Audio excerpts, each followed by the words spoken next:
A lot of the stuff we see already on telly and stuff, I think a lot of the time, you know, the Muslim narrative is driven by something political.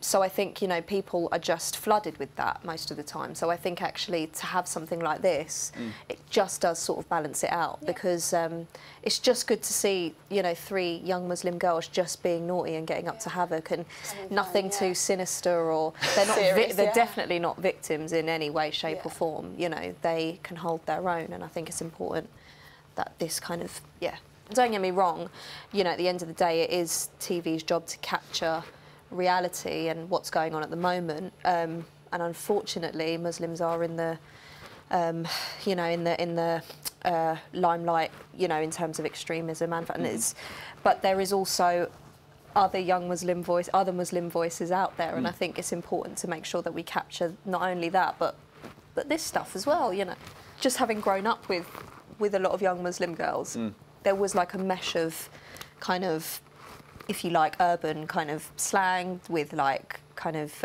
Urdu and Punjabi and stuff like that. And yeah, it was a language which I thought just kind of got buried. And then I was like, oh, that would be really, really funny to kind of have that, you know, you know. And I think the young Muslim women that I teach as well, sometimes, that, you know, I think young people's vocabulary changes on a week-to-week basis. Like, there's always new, like, lingo, like, you know, crepes are like trainers. And I was like, what? Crepes are pancakes. I mean, how do you feel about these 3 becoming role models or touchstones for young women?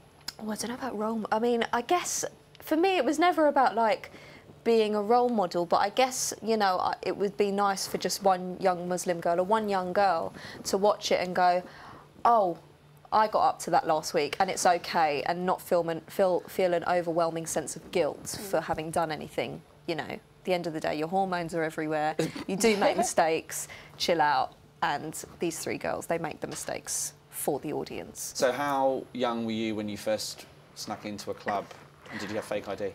Do you know, I actually managed to sneak in with someone older than me, and I was dressed much older, and I didn't get asked for my ID. Oh. But it was that horrible feeling of when you got to the door and you're like, so scared. Oh my gosh, like they're gonna spot me and I'm gonna have to go home, take all this makeup off. The whole night's pinned on that moment, isn't it? Oh, it hinges. Yeah, yeah. I never did it. I was. Did you not? I'm quite a good girl. I know. You're casting. I know, perfect. Yeah. I never did it because I'm from Northampton as well.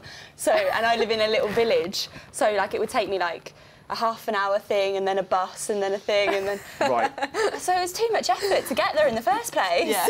It's obviously really important to have distinct original voices talking about people's lives and perspectives, but how important is it at the same time to show how unified these experiences actually are as well, in terms of it doesn't matter if you're a boy or a girl, or of any religion, you're all going through the same things. I mean, how important do you think that is in this day and age when there is a lot of factionalism? Yeah, yeah, majorly. I guess it's important to make storylines as universal as possible so that everyone can feel like a collective, because I think, yeah, they are 3 young Muslim girls, but they're 3 girls as well.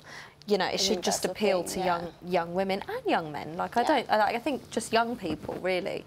But I would like, you know, we do see, like, Shahida's family in it and stuff, and I hope, you know, that kind of entices in a more adult audience as well to kind of go, oh, OK, my daughter does that, you know.